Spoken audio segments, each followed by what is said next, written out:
Today's show is sponsored by the ABV Barrel Shop. The ABV Barrel Shop is located in the St. Louis metro community of Arnold, Missouri.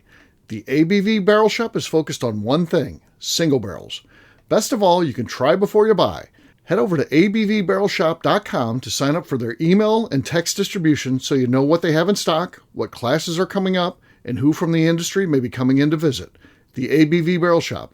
It's where single barrels live. We are also sponsored by the Bar to Go. The Bar to Go offers traveling minibars that are no bigger than a small purse or toiletry bag. Best of all, they are fully customizable so you can create the perfect piece that is unique for you. If you own your own business, what a fun and unique way to promote what you do. Check them out online at thebar2go.com. That is the number 2 in the Bar to Go.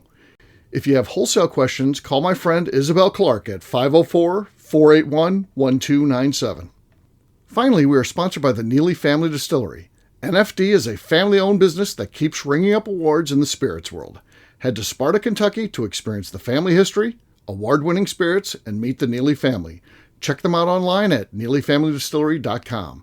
Now, on to the show. Let's drink!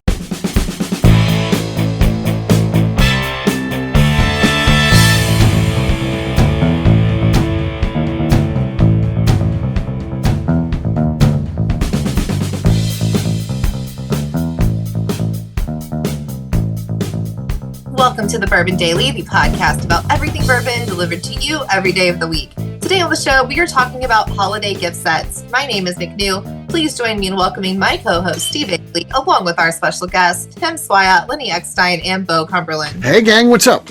Hey guys. What's shaking? So we're not talking necessarily just about gift sets, but creating the ultimate one. What would that be? This goes back to Royce Neely. He came out with one this year for Hidden Barn that featured 4 different kind of 200 milliliter size bottles, and 2 of them were double gold award winners from Hidden Barn, which I thought was pretty cool. And then 2 other ones represented some of the great offerings that they had this year. And what would be the ultimate thing like that? We'll get to that after the break, what something like that might be. But until then, who had small talk? We didn't talk about who had small talk? Nobody picked one up. I got something. Okay, Bo. I was going to say Bo. You were. Yeah, that's what I was thinking. So something that I've been dealing with a whole lot lately is what is something that most of us, except McNew, we're old grumpy guys now. Right. What is it? What's something that now, as an older person, you hate that maybe in your 20s and 30s, like you look forward to or you love doing? Is there anything that Sure. get the hate the more you hate? Oh, I actually have one. Okay. I think like big crowd places like music festivals and stuff like that. I like going to all that kind of stuff. I don't like being involved in crowds anymore. I'm so when I get to, I start stressing about the logistics of even parking when I get there. I'm like, where the fuck I'm going to park? Plus then when you get there, it's all crowded. What's the bathroom situation? You're thinking about all this shit and everything other than just sitting back and enjoying the show. So I don't like crowds. So mine's very similar to Steve's. I no longer want a GA admission to a concert. I want a seat. If I don't have an assigned seat, I'm not going. Yeah, I get that too. I'm too old to just stand there. Yeah. And I will stand up. I might not even use my seat, but I like knowing I have a place. I don't want to be down on the floor in the chaos anymore. Don't want to do it. No chaos. Wow. Interesting. Yeah, I agree with that. I think another one related to it is I no longer have patience, whereas when I was younger I didn't notice, that shows start really late. Like your ticket might say one thing, but you're standing around for another 2 hours. Mm-hmm. Unacceptable. I've got shit to do, and it's not standing. Yeah, that blows me away. Right. Or you get an opener and you don't see the headliner, the person you want to see, for 3 hours later. That's what I mean. Like, what are you guys running late? What is going on between when the opener ended and it's hours and you still haven't? Anyway, that annoys me. But more so, something else. When I was younger, I used to be tolerant of layovers. Now, there's some layovers that are unavoidable. Like if you're going somewhere fair, like Key West is relatively obscure for most states. Totally acceptable. But like big city to big city, no world am I down to have a layover anymore. It's not okay with it. Yeah, your time's too valuable. And for that matter, I'm kind of tired of flying into big airports. Yeah, okay. Yeah, big airports. If I can fly into a small airport, way better. Less people, easier. No line at the rental car line. Whatever. Yeah. Tim, how about you? What are you less tolerant of these days? God, everything. It's just I'm less tolerant of kids. Sure. To me, it's like it's the little things. It's like I'm like, okay, breadcrumbs on the counter next to the toaster. That'll set me up.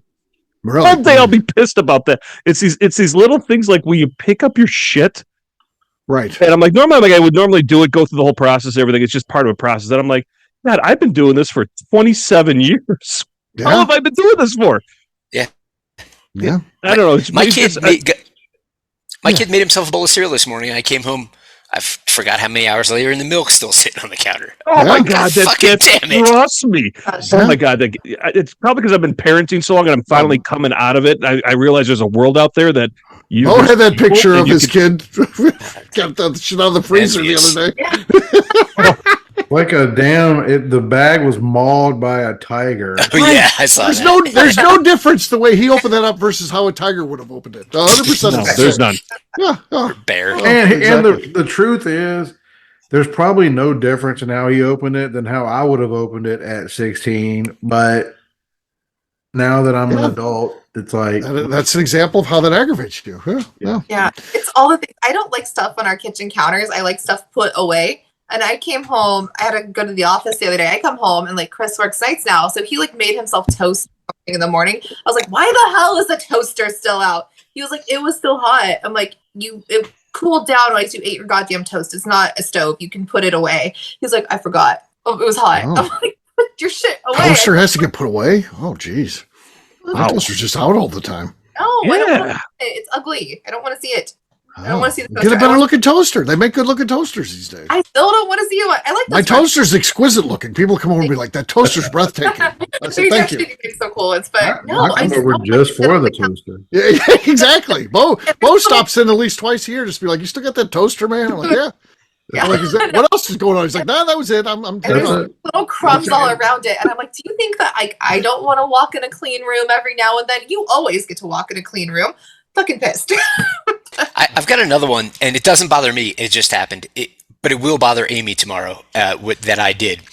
I backed my truck up out of the driveway, and the way I cut the wheel and wasn't really paying attention, I drove over the lawn, and you could see it because there's evidence of snow tire tracks. Snow. So she's going to come home, and it snowed, and I didn't shovel Oh my because I God. don't shovel.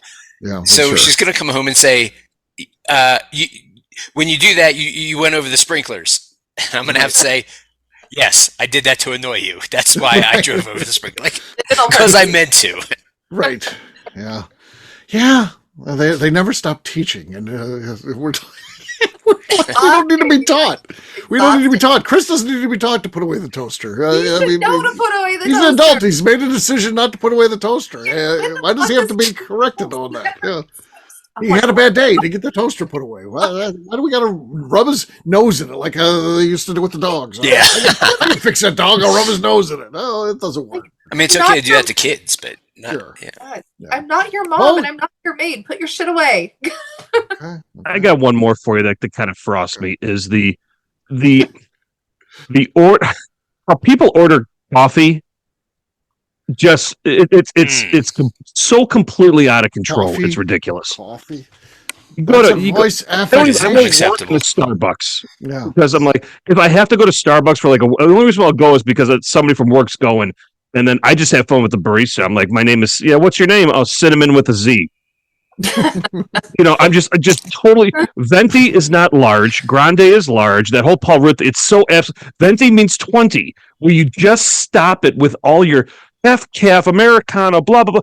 You can't taste the frickin' difference. It doesn't matter. The coffee still sucks. How we order coffee these days is just thank God for mobile apps. Mobile apps. Oh yeah. Yeah. Wow. You can pre-order what you want, and you walk up and you go.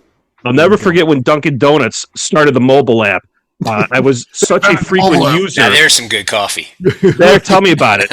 I had such a routine with Dunkin' Donuts, walking from the train. Sure. You take the train in the city, then going to the office. They actually called me. I was the number 2 user at the time, next to the CEO. You're like, That's why are awesome. you using the app so much? Why do you find this convenient? And I was just like, you have no idea. This is the best thing ever. I walk in past the line of idiots trying to say their order to the poor Number two. person trying to take it with everything. I had everything all plugged in. I hit it on when I walk off the train.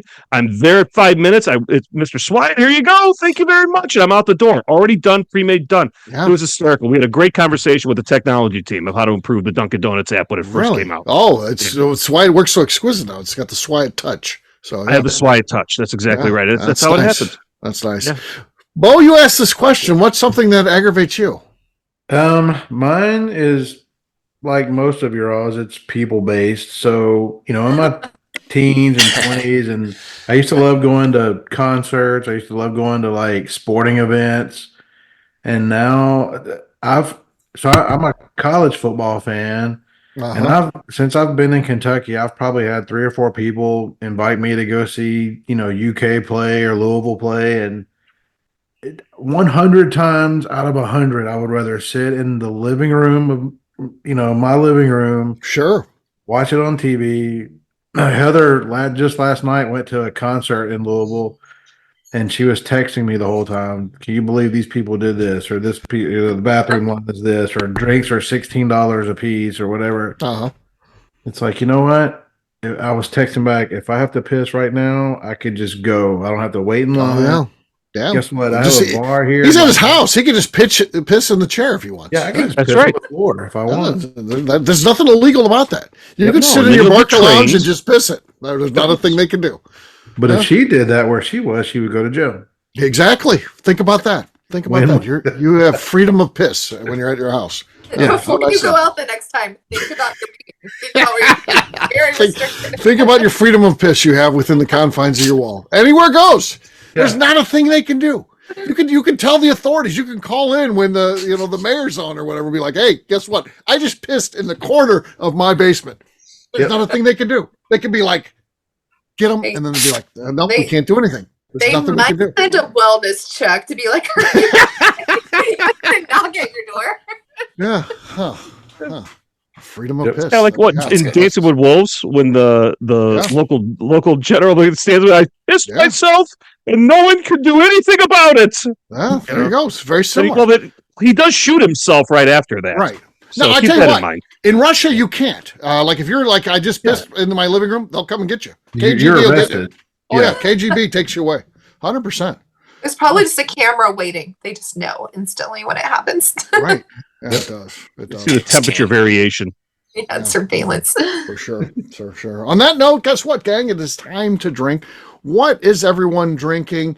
Let's start with Ms. McNew this time. Okay, I have a Starlight pick from Indiana Bourbon Club. It was finished in sherry barrels. Not much there, but it was audible, so you have the lead. Bo, you're next. I'm going to go with a Russell's Reserve rye single barrel. Okay. Not much there either. Lenny, who's got the lead, do you think? I think Bo has the lead because I heard something. Heard something, okay. Bo's got the lead. Lenny's next. Yeah. All right. I've got some Stumpy's Old Monroe. Okay. Okay, that's the lead right now. Lenny has grabbed the lead. Yes. All right, Tim, what do you got?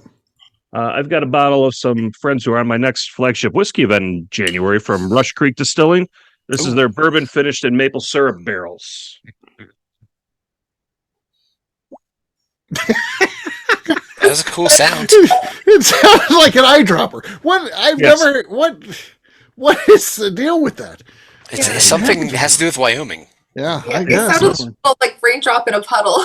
Yeah. Yes. Yeah. It's spectacular. I've got Bear Knuckle here. Bear Knuckle. All right, here we go. Oh. Hard to believe that's the winner with how sloshy that was, but you know what? The table They're not all smash. tens. That was the winner. Like Yep. a moose Cheers, gang. knuckle. Cheers. Cheers. Yeah, the Bear Knuckle did it. There you go. Oh, that Bear Knuckle's good too, by the way. All right, we'll take a quick break, and then when we come back, let's curate the ultimate bourbon gift set. We'll do that in just a few.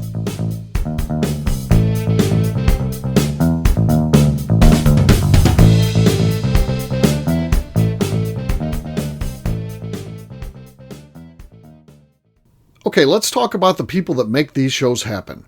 First up is the Stave and Thief Society. Via their in-person class at Moonshine University in Louisville, Kentucky, the Stave and Thief Society is the place where you, a bourbon enthusiast, can expand your knowledge and emerge an executive bourbon steward. In 2017, I completed my executive bourbon steward certification. It's the most comprehensive bourbon certification available and connects you with an expansive network of bourbon enthusiasts and professionals. Check out the full listing of in-person and online certifications and join the society today by enrolling at staveandthief.com. Speaking of executive bourbon steward certification, the ABV Barrel Shop in St. Louis, Missouri has developed a unique partnership with the Stave and Thief Society to offer a preparatory class to assist you in getting your executive bourbon steward certification. This prep class costs only $25 and is available to take live or online via Zoom. Graduates of our class receive a coupon code good for 15% off your executive bourbon steward certification held in Louisville, Kentucky. This saves you almost $90. Additionally, you can collaborate with fellow attendees to split travel costs when you go to Louisville. If you're interested in signing up for the class, simply head over to abvbarrelshop.com and check out the classes and events page. Last but not least, we are sponsored by Neely Family Distillery. Royce Neely is the 11th generation distiller in one of America's oldest distilling families.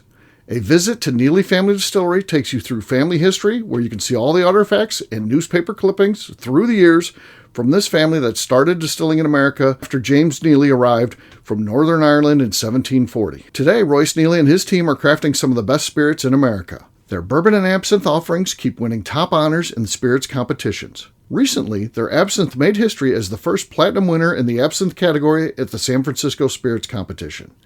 Neely Family Distillery is definitely a bucket list destination if you are a bourbon fan.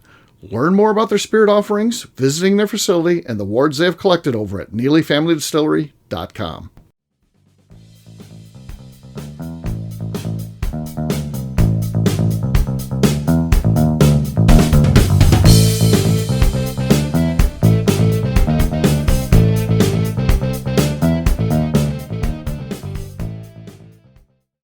This is Willie C. Moore, and I'm here with MB Rowan, and you're listening to the Bourbon Kit Daily.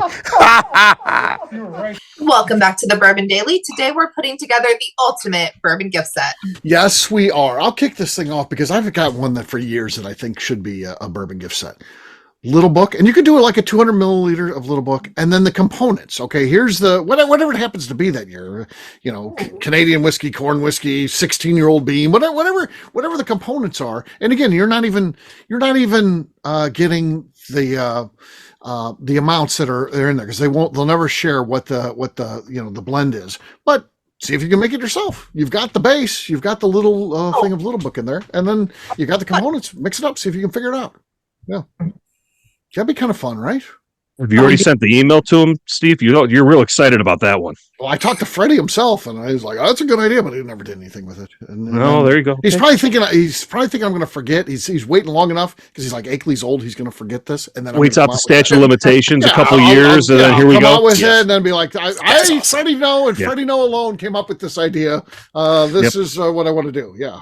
So, I mean, look at that Akeley guy. How can you believe him? He's such an old man. I mean, he's an old man. I mean, how can he figure that? He's feeble. Yeah. He's got a handler already. Yeah. Everyone says He won't even know the idea. Yeah. He didn't come up with this. So Definitely shouldn't run for president. Or maybe I should. Yeah, at this point, might as well. If it's profile. Yeah. Oh, all right. What else do you guys think? It might be some kind of really cool gift set ideas. I got one I think would be pretty cool. Okay. What do you got, Bo? McNew, you want to go ahead? No, you can go. You're fine. I think we've talked about this like years ago, Steve, but okay. I think what would be super cool is to take a batch of, just the same mash, the same recipe, and have different people run the same exact recipe. That's cool. Yeah. And then age it, the exact same. Sure.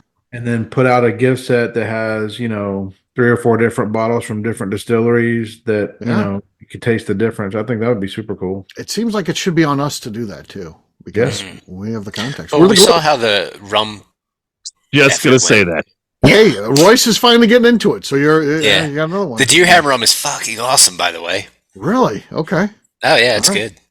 Adam's got some old rum, but I guess that didn't count. That, he has some rum at his place that's been aging forever. So yeah, I think he got into some sort of I think he was making it for someone else, and then they didn't pay their bill, so he just like confiscated the rum back. So, but he's never known what to do with it. So yeah, he's got this great old aged rum. Yeah. So what else? What else might be a cool gift set? So Heaven Hill does one every year. They look like test tubes, and it's their entire line. I think that's cool. So I think Buffalo Trace should do that with the BTAC collection, because there are people that they chase the BTACs, right? And they've never fucking had it. So if they were like in these smaller sample sizes, maybe you'll actually know what you're chasing. Yeah.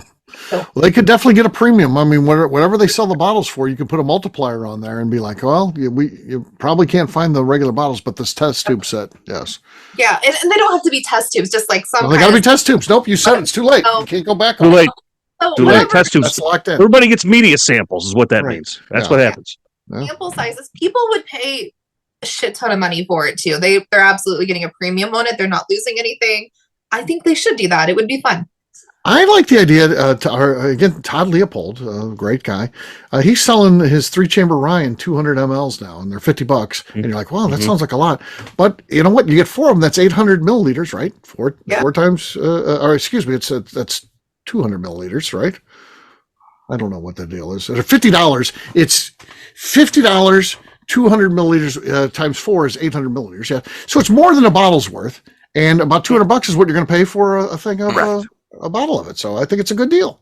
I don't understand. What are the 4? Are they like different varieties? No, it's 4. If you bought 4, it would be more. If you bought 4 200 mils for $50. Yeah, that makes sense.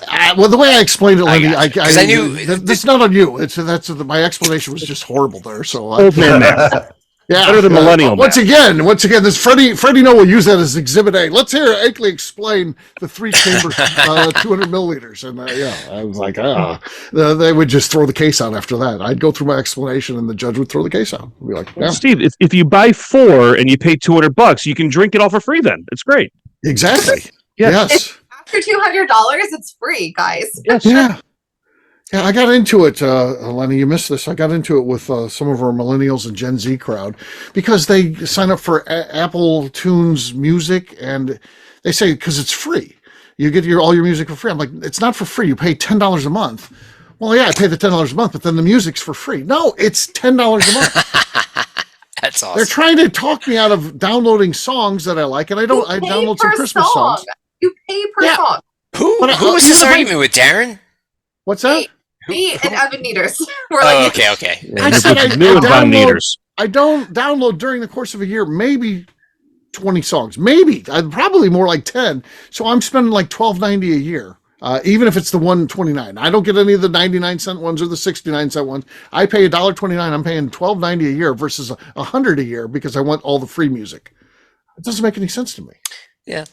Valid for your case. I understand that. Yeah. No, I wouldn't argue that. What if a whole new album comes out? What if there's a new album every month and I want every single song? That's for you, not for Steve. Steve doesn't give a shit. Exactly. Thank you, Lenny. But he tells me the logic of why I'm like, $10 a month. I don't even know what's gone. I'm like, no, I'm on your team, McNew, but I see why people wouldn't want that. Yeah. Right. Exactly. But that's all I'm asking for. Yeah, on the point of like bourbon offerings, I got this idea for one. I don't think it would be very well received, but I've always been fascinated by this. I feel that most, if not at least most kind of craft distilleries have had a huge, I wouldn't even say improvement over the years, but change, a variability in their offerings, starting from batch 1 to fast forward 5 years in to 10 years in. And for distilleries that had the means, and I don't know that I do, but I think it'd be fun to be able to give people, they get an offering of like your offerings that came out that were maybe 6 to 8 months old 10 years ago, when that was, that might fly. And then maybe 2 years old, and then you're at 5 or 6 years old, and maybe you change your grain bills or techniques or stills along the way. Right. It's kind of neat to taste through the generations. I think that'd be fun. I think it would get panned by bourbon bros. They're like, oh, why would I want to drink shitty young whiskey? But I think it's cool. Right. If it doesn't have an age statement, it's not worth drinking, right?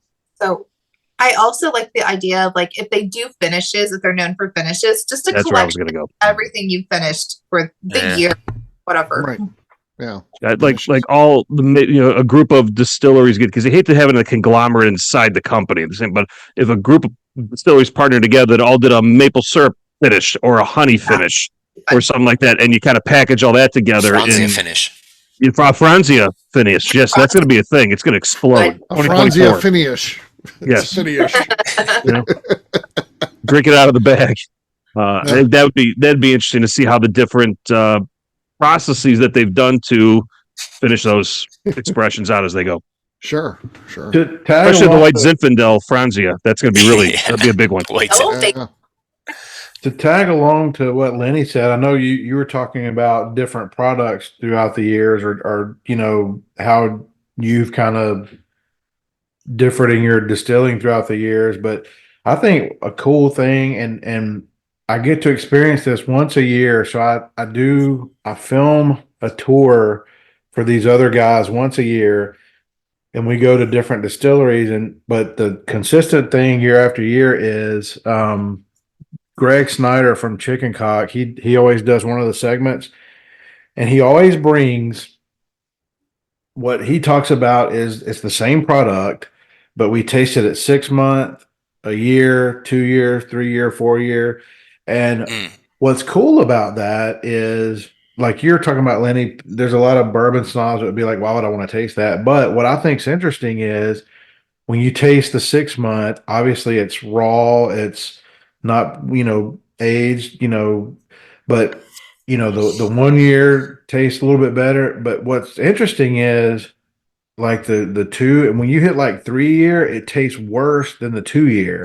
100%. And then when you hit the 4 year, it's back on track or whatever. So I think it's interesting when you take one product, like this is the same mash bill, this is what it would taste like 6 month, a year, 2 year, 3 year, and you get to taste through the maturation and see why. Oh yeah, the maturation. A lot of people choose I like that. Somebody needs to be listening and start working on that. Yeah, Bo, and just like for what it's worth, like kind of expound on that. One very interesting is like oftentimes folks will say they'll taste something. It's like, it tastes young. I'm like, you're saying that because you know how old it is. Mm-hmm. But a true young flavor, it might be like kind of a raisiny note that you get at that 2 year mark. It's kind of fucking delicious. Yeah. In fact, like when I was picking bourbon barrels for our most recent blend, some of our barrels, like I'm climbing back in the racks, and you can't, if I had a flashlight, I could see the label and what generation it was from. But there was one that I liked a lot, and I was like, well, that's definitely the blend. And when I pulled out, I was like, fuck, it's not even 2 years old. It's not going in the blend, but it's delicious. So, I put a dot on it, and I'll go back to it in a couple of years. But it's interesting how that happens. And long way of saying I agree. Yeah. That would be a really good one, I think. That would be a great I think we'd be remiss not to talk about how Four Roses broke this whole thing open with the 10 different expressions all in one sample pack. That one, I think, is that's like, here's your gold standard, I think, right off the bat to think about it, right? I forgot about that. That's a great point. Oh, yeah. Well, that's a good one for sure. So there you go. There's some ideas for some cool gift packs, and I think distilleries need to think more about that and get away from the things that you see at the store with just the cheap gifts and whatever with that. Come up with some cool ideas. Mugs do you need? Exactly. How many more Glencairns do you need? Right. Or rocks glasses. Rocks glass, or here's a bar spoon in our no, give us something that we actually like, and that's whiskey, but something different about it. So that'd be very cool. And I think whoever does that, you can ever get that deer hammer pack with the blades forged at the distillery. Now, that's an expensive package. It can can't get enough of them. Give me my cheese knife with my deer hammer sampler pack. Now we're talking. It comes with a scab picker. Bingo. There you go. On that note, we'll wrap this one up as we always do by talking about where people can find us. Tim, we'll start with you. Where can people find you? You can find me on Instagram at SwyGuy2112. Bo. I'm on all the socials under my journey through the American Spirit and Bourbon Sasquatch. Lenny.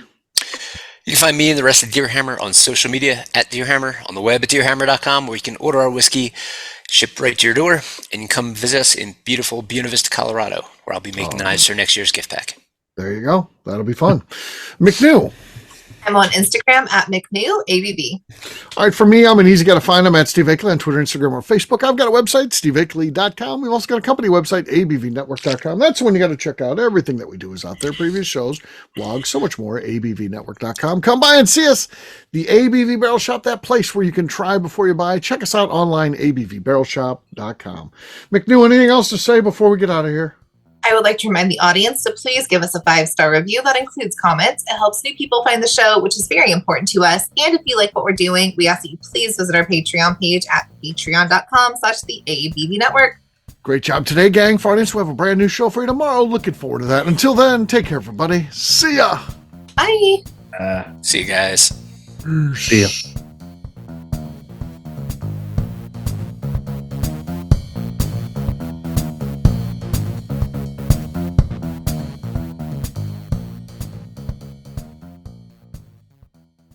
Before we let you go, let's talk about one last thing. The ABV Barrel Shop in the St. Louis community of Arnold, Missouri. The ABV Barrel Shop is focused on a couple of things. First of all, single barrels. We are the place where single barrels live. We go to distilleries, taste through the whiskey, select the best barrel, and have it shipped to our store where we present it to you, our customers, by allowing you to try before you buy. We're also known for the classes that we have in our education center in the store, as well as the events we have with industry professionals from the bourbon business. If you are in the St. Louis area, please come by and visit us at 6 Fox Valley Center in Arnold, Missouri. Or at a minimum, at least sign up for our email and text distribution so you know exactly what's going on in our shop over at abvbarrelshop.com. This is Steve Akeley, owner of the ABV Network, signing off. We thank you for listening to our programming and truly appreciate your support. The Bourbon Daily is part of the ABV Network. For more information or to become a sponsor, please visit abvnetwork.com. Thanks for listening and cheers. This has been a Steve Akeley production.